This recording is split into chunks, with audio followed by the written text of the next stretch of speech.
अध्याय 29 रासलीला का आरंभ।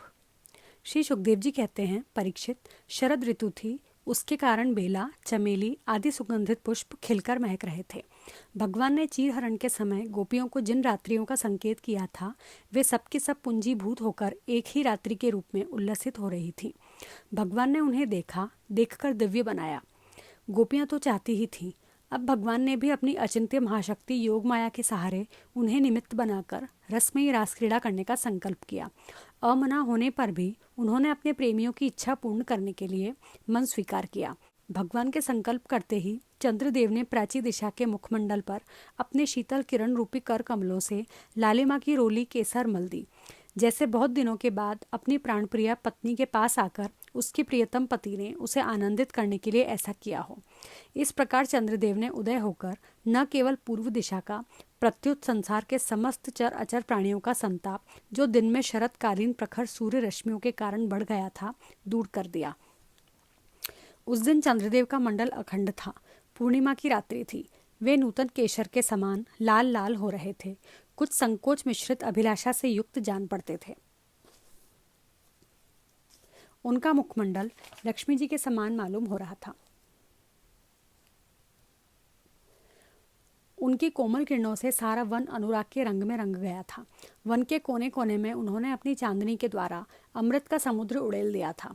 भगवान श्री कृष्ण ने अपने दिव्य उज्ज्वल रस के उद्दीपन की पूरी सामग्री उन्हें और उस वन को देखकर अपनी बांसुरी पर व्रत सुंदरियों के मन को हरण करने वाली काम बीच क्लीम की अस्पष्ट एवं मधुर तान छेड़ी। भगवान का वह वंशी वादन भगवान के प्रेम को, उनके मिलन की लालसा को अत्यंत उकसाने वाला, बढ़ाने वाला था। यूं तो श्याम सुंदर ने पहले से ही गोपियों के मन को अपने वश में कर रखा था।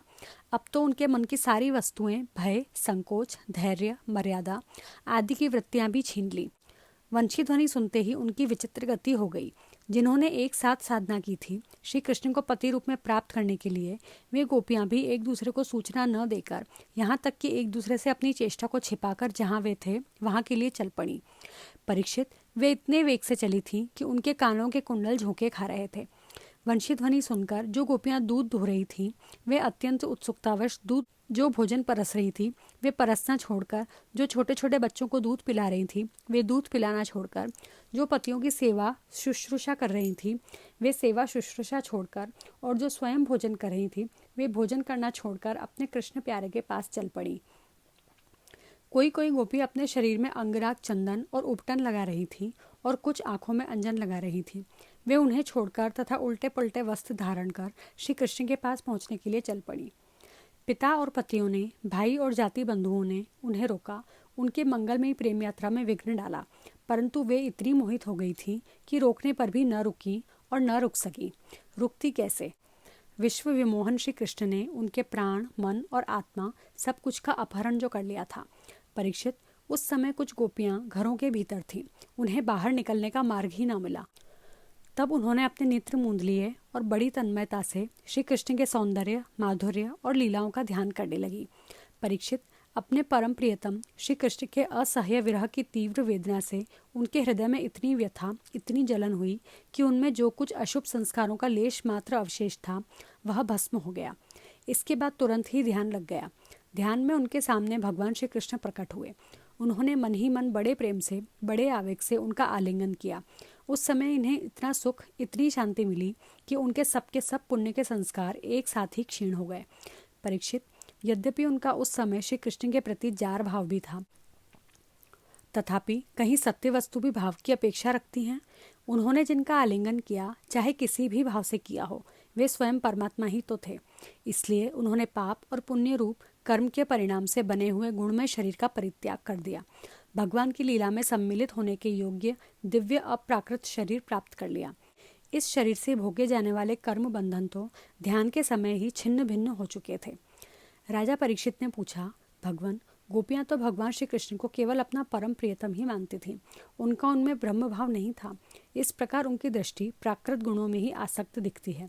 ऐसी स्थिति में उनके लिए गुणों के प्रवाह रूप इस संसार की निवृत्ति कैसे संभव हुई? श्री सुखदेव जी ने कहा, परीक्षित, मैं तुमसे पहले ही कह चुका हूँ कि चेदीराज शिशुपाल भगवान के प्रति द्वेष भाव रखने पर भी अपने अप्राकृत शरीर को छोड़कर अप्राकृत शरीर से उनका पार्षद हो गया। ऐसी स्थिति में जो समस्त प्रकृति और उसके गुणों से अतीत भगवान श्री कृष्ण की प्यारी हैं और उनसे अनन्य प्रेम करती हैं, वे गोपियाँ उन्हें प्राप्त हो जाएं, इसमें कौन सी आश्चर्य की बात है। परीक्षित, वास्तव में भगवान प्रकृति संबंधी वृद्धि विनाश, प्रमाण प्रमेय और गुण गुणी भाव से रहित हैं। वे अचिंत्य, अनंत, अप्राकृत, परम कल्याण स्वरूप गुणों के एकमात्र आश्रय हैं।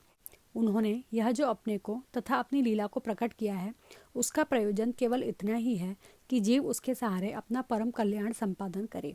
इसलिए भगवान से केवल संबंध हो जाना चाहिए।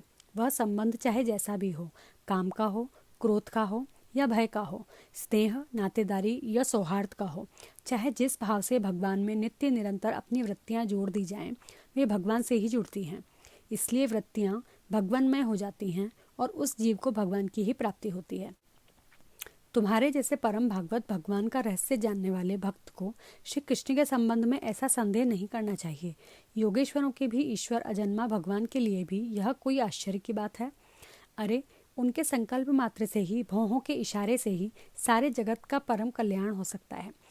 जब भगवान श्री कृष्ण ने देखा कि व्रज की अनुपम विभूतियाँ, गोपियाँ मेरे बिल्कुल पास आ गई हैं, तब उन्होंने अपनी विनोद भरी वाक चातुरी से उन्हें मोहित करते हुए कहा, क्यों न हो, भूत, भविष्य और वर्तमान काल के जितने वक्ता हैं, उनमें वे ही तो सर्वश्रेष्ठ हैं। भगवान श्री कृष्ण ने कहा, महाभाग्यवती गोपियों, तुम्हारा स्वागत है। बतलाओ, तुम्हें प्रसन्न करने के लिए मैं कौन सा काम करूं? व्रज में तो सब कुशल मंगल है ना? कहो, इस समय यहाँ आने की क्या आवश्यकता पड़ गई? सुंदरी गोपियों, रात का समय है, यह स्वयं ही बड़ा भयावना होता है और इसमें बड़े बड़े भयावने से जीव जंतु इधर उधर घूमते रहते हैं। अतः तुम सब तुरंत व्रज में लौट जाओ। रात के समय घोर जंगल में स्त्रियों को नहीं रुकना चाहिए। तुम्हें न देखकर तुम्हारे माँ बाप, पति पुत्र और भाई बंधु ढूंढ रहे होंगे। उन्हें भय में मत डालो। तुम लोगों ने रंग बिरंगे पुष्पों से लदे हुए इस वन की शोभा को देखा। पूर्ण चंद्रमा की कोमल रश्मियों से यह रंगा हुआ है मानो उन्होंने अपने हाथों ही चित्रकारी की हो। और यमुना जी के जल का स्पर्श करके बहने वाले शीतल समीर की मंद मंद गति से हिलते हुए ये वृक्षों के पत्ते तो इस वन की शोभा को और भी बढ़ा रहे हैं। परंतु अब तो तुम लोगों ने यह सब कुछ देख लिया। अब देर मत करो, शीघ्र से शीघ्र व्रज में लौट जाओ। तुम लोग कुलीन स्त्री हो और स्वयं भी सती हो। जाओ, अपने पतियों की और सतियों की सेवा शुश्रूषा करो। देखो, तुम्हारे घर के नन्हे नन्हे बच्चे और गऊओं के बछड़े रो रंभा रहे हैं। उन्हें दूध पिलाओ, गऊएं दुहो। अथवा यदि मेरे प्रेम से परवश होकर तुम लोग यहाँ आई हो तो इसमें कोई अनुचित बात नहीं हुई। यह तो तुम्हारे योगी ही है, क्योंकि जगत के पशु पक्षी तक मुझसे प्रेम करते हैं, मुझे देखकर प्रसन्न होते हैं। कल्याणी गोपियों, स्त्रियों का परम धर्म यही है कि वे पति और उसके भाई बंधुओं की निष्कपट भाव से सेवा करें और संतान का पालन पोषण करें। जिन स्त्रियों को उत्तम लोक प्राप्त करने की अभिलाषा हो, वे पातकी को छोड़कर और किसी भी प्रकार के पति का परित्याग न करें। भले ही वह बुरे स्वभाव वाला, भाग्यहीन, वृद्ध, मूर्ख, रोगी या निर्धन ही क्यों न हो। कुलीन स्त्रियों के लिए जार पुरुष की सेवा सब तरह से निंदनीय ही है। इससे उनका परलोक बिगड़ता है, स्वर्ग नहीं मिलता, इस लोक में अपयश होता है। यह कुकर्म स्वयं तो अत्यंत तुच्छ क्षणिक है ही, इसमें प्रत्यक्ष वर्तमान में भी कष्ट ही कष्ट है। मोक्ष आदि की तो बात ही कौन करे। यह साक्षात परम भय, नरक आदि का हेतु है। गोपियों, मेरी लीला और गुणों के श्रवण से, रूप के दर्शन से, उन सबके कीर्तन और ध्यान से मेरे प्रति जैसे अनन्य प्रेम की प्राप्ति होती है, वैसे प्रेम की प्राप्ति पास रहने से नहीं होती। इसलिए तुम लोग अभी अपने अपने घर लौट जाओ। श्री सुखदेव जी कहते हैं, परीक्षित, भगवान श्री कृष्ण का यह अप्रिय भाषण सुनकर गोपियाँ उदास और खिन्न हो गई। उनकी आशा टूट गई। वे चिंता के अथाह एवं अपार समुद्र में डूबने उतरने लगी। उनके बिंबाफल के समान लाल लाल अधर शोक के कारण चलने वाली लंबी और गर्म सांस से सूख गए। उन्होंने अपने मुंह नीचे की ओर लटका लिए। वे पैर के नखों से धरती कुरेदने लगी। नेत्रों से दुख के आंसू बह बहकर काजल के साथ वक्षस्थल पर पहुंचने और वहां लगी हुई केसर को धोने लगे। उनका हृदय दुख से इतना भर गया कि वे कुछ बोल ही न सकी, चुपचाप खड़ी रह गई। गोपियों ने अपने प्यारे श्याम सुंदर के लिए सारी कामनाएं, सारे भोग छोड़ दिए थे। श्री कृष्ण में उनका अनन्य अनुराग, परम प्रेम था। जब उन्होंने अपने प्रियतम श्री कृष्ण की यह निष्ठुरता से भरी बात सुनी, जो बड़ी ही अप्रिय सी मालूम हो रही थी, तब उन्हें बड़ा दुख हुआ। आंखें रोते रोते लाल हो गईं, आंसुओं के मारे रुंध गईं। उन्होंने धीरज धारण करके अपनी आंखों के आंसू पोंछे और फिर प्रणय कोप के कारण वे गदगद वाणी से कहने लगी, गोपियों ने कहा, प्यारे श्री कृष्ण, तुम घट घट व्यापी हो, हमारे हृदय की बात जानते हो। तुम्हें इस प्रकार निष्ठुरता भरे वचन नहीं कहने चाहिए। हम सब कुछ छोड़कर केवल तुम्हारे चरणों में ही प्रेम करती हैं। इसमें संदेह नहीं है कि तुम स्वतंत्र और हठीले हो, तुम पर हमारा कोई वश नहीं है। फिर भी तुम अपनी ओर से जैसे आदि पुरुष भगवान नारायण कृपा करके अपने मुमुक्षु भक्तों से प्रेम करते हैं, वैसे ही हमें स्वीकार कर लो, हमारा त्याग मत करो। प्यारे श्याम सुंदर, तुम सब धर्मों का रहस्य जानते हो। तुम्हारा यह कहना है कि अपने पति, पुत्र और भाई बंधुओं की सेवा करना ही स्त्रियों का स्वधर्म है।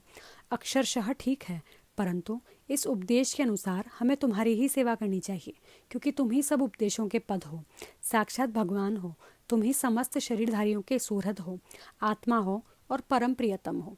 आत्मज्ञान में निपुण महापुरुष तुमसे ही तो प्रेम करते हैं, क्योंकि तुम नित्य प्रिय एवं अपने ही आत्मा हो। अनित्य एवं दुखद पति पुत्रादि से क्या प्रयोजन है?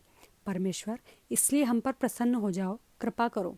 कमल नयन, चिरकाल से तुम्हारे प्रति पाली पोसी आशा अभिलाषा की लहलहाती लता का छेदन मत करो। मनमोहन, अब तक हमारा चित्त घर के काम धंधों में लगता था, इसी से हमारे हाथ भी उनमें रमे हुए थे, परंतु तुमने हमारे देखते देखते हमारा वह चित्त लूट लिया। इसमें तुम्हें कोई कठिनाई भी नहीं उठानी पड़ी।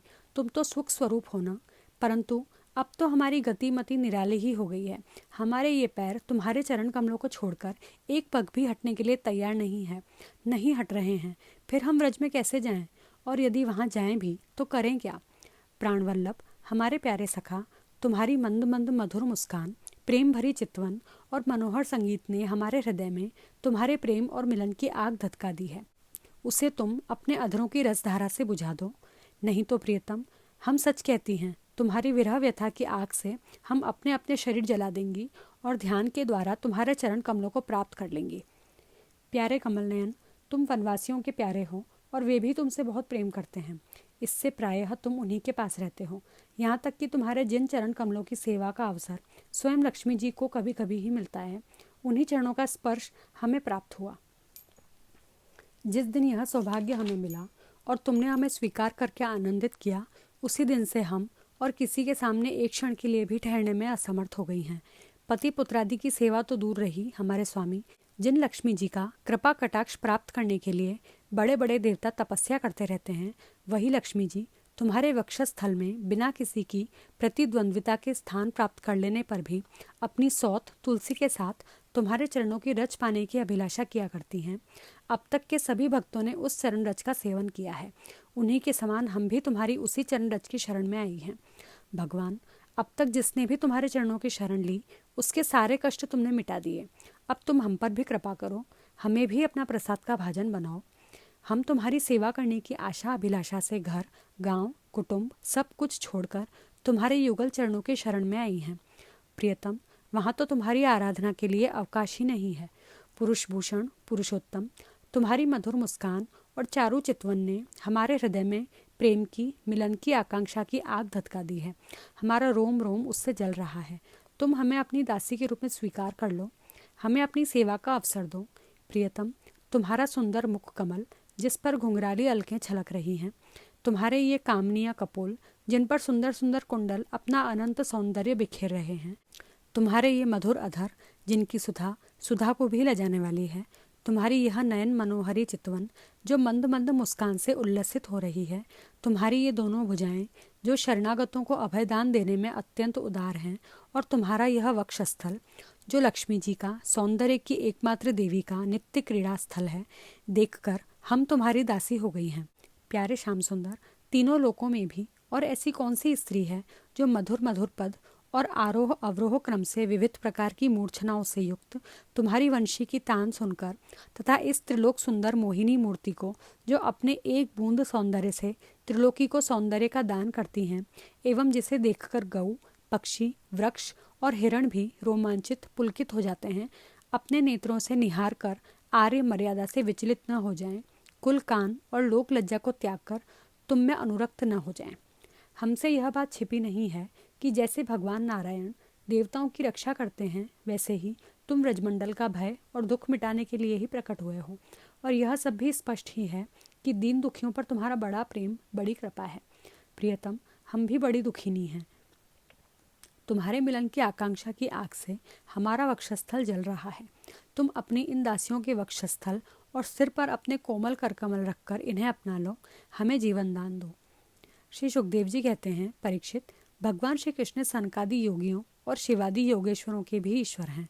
जब उन्होंने गोपियों की व्यथा और व्याकुलता से भरी वाणी सुनी, तब उनका हृदय दया से भर गया, और यद्यपि वे आत्मा राम हैं, अपने आप में ही रमण करते रहते हैं, उन्हें अपने अतिरिक्त और किसी भी बाह्य वस्तु की अपेक्षा नहीं है, फिर भी उन्होंने हंसकर उनके साथ क्रीड़ा प्रारंभ की।